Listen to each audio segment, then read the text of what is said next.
Assalamualaikum warahmatullahi wabarakatuh. Perkenalkan, nama saya Maliatur Rohma. Di sini saya dari kelompok 2, yakni akan membahas tentang pengertian nasionalisme rakyat Indonesia. Di sini ada 4 poin pembahasan yang akan kami bahas, yakni poin yang pertama adalah apakah yang dimaksud dengan nasionalisme, dan yang kedua adalah bagaimana fase-fase perkembangan nasionalisme di Indonesia. Dan yang ketiga adalah bagaimana sejarah perkembangan nasionalisme di Indonesia. Dan yang terakhir adalah apa saja tujuan dan ciri-ciri nasionalisme. Di sini saya akan membahas poin yang pertama, yakni bagaimana pengertian nasionalisme.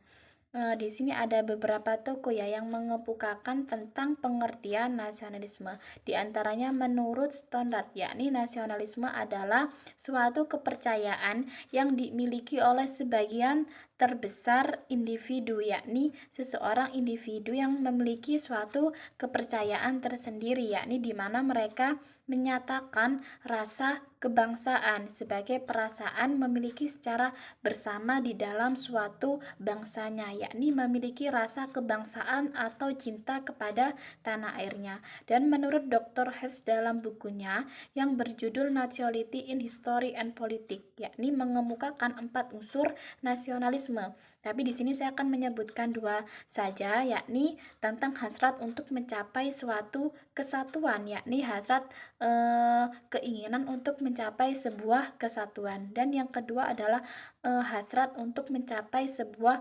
kemerdekaan, yakni kita bisa lihat para penjajah dahulu untuk memerdekakan Indonesia. Bagaimana kita sebagai bangsa Indonesia untuk meniru bagaimana cara yang baik untuk bangsa kita ini semakin maju dan tidak terobohkan oleh negara lain.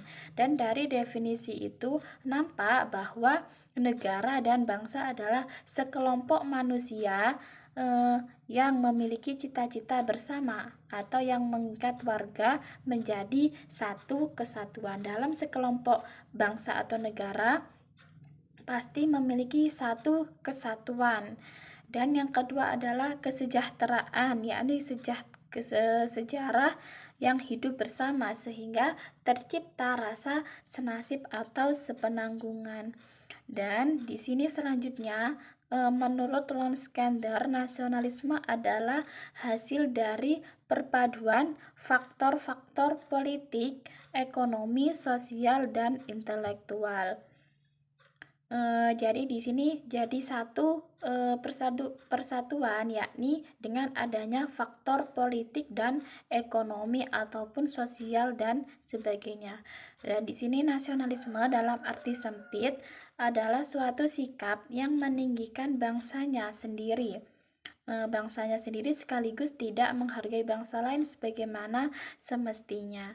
Dan sikap seperti ini jelas mencerai-berai kebangsaan yang satu dengan bangsa yang lain. Jadi sikap yang tidak menghargai antara bangsa lain ini menimbulkan konflik, yakni dengan terjadi suatu permasalahan, yakni mencerai-berai kebangsaan yang lain. Sedangkan dalam arti luas, nasionalisme merupakan pandangan tentang rasa cinta. Jadi dikatakan dengan rasa cinta atau kepedulian, yakni dalam satu kesatuan kepada bangsa dan sekaligus menghormati bangsa lain. Jadi sikap nasionalisme memiliki rasa hormat kepada bangsa lain, yakni saling menghormati.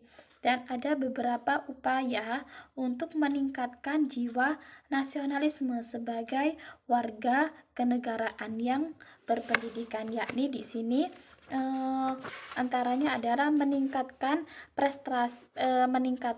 prestasi-prestasi yang membanggakan baik dalam bidang agama maupun dalam bidang formal, di mana untuk sebagai tanda bukti bahwa negara kita ini bisa maju atau berkembang dan bukan lagi dianggap sebagai negara para pecundang. Dan jangan kita sebagai dalam negara kita ini tidak boleh melupakan para pahlawan yang sudah berjuang untuk memerdekakan Indonesia, karena kemerdekaan yang sekarang kita nikmati ini adalah berkat mereka, yakni para pahlawan-pahlawan perjuangan.